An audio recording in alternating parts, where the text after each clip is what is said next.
Will you ever stay in a place where you keep hearing strange voices? A lot of things happened in old churches, things they never told us about. But wait, before we start this story, don't forget to like, share and subscribe to our YouTube channel. And don't forget to also turn on the notification bell to be notified anytime we drop a new video. In a Catholic church in Rome, back in 1901, lived a nun known as Sister Veronica.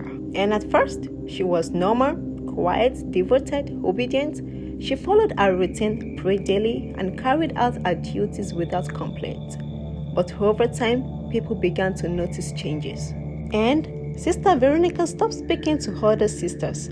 She began to walk alone. And every night without fail, she walked into the church cemetery. By morning, she would return to her room with mud covering her hands. And at first, the Reverend didn't think much of it. They believed she was having a mental breakdown, stress, and even exhaustion. But that wasn't the case. Because they soon discovered that Sister Veronica was talking to someone in the graveyard.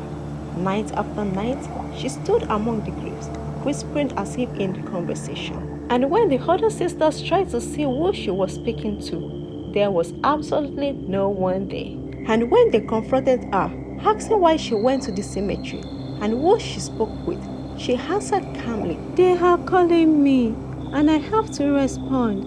No further explanation. Confusion spread through the church. Days passed, then weeks, until one night, something changed. The voices didn't stay in the cemetery anymore. Everyone inside the church began to hear them. Whispers during prayers, murmurs echoing through the walls, voices coming from nowhere. Everyone was terrified. Everyone except Sister Veronica. The priest decided there was only one explanation, an exorcism. The first priest who attempted it came back alive, but completely deaf and unable to speak. The second priest tried. He came back blind. After that, no one dared to continue. Sister Veronica returned to her routine. The voices continued, and then her condition worsened. Whenever she spoke, multiple voices came from her mouth at once. She stopped eating, she stopped drinking water. Not long after, she was found dead. No wounds, no explanation. The priest was seriously unsure of what to do. Then, the priest buried her beneath the church basement, sealed her coffin, and bound it with 3 heavy iron chains.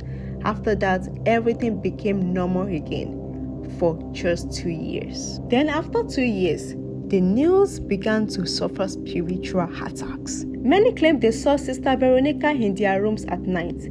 She would stand silently, then whisper, "Burn me out, they are calling me. I have to respond." The attack became unbearable. The church had no choice. Then they dug her body out, buried her deeper than before, and sealed the grave again. The attacks stopped. But it is said that even till today, if you stand inside the church long enough and listen closely, you can still hear her voice coming back. They buried her deeper, but some voices never meant to be silenced.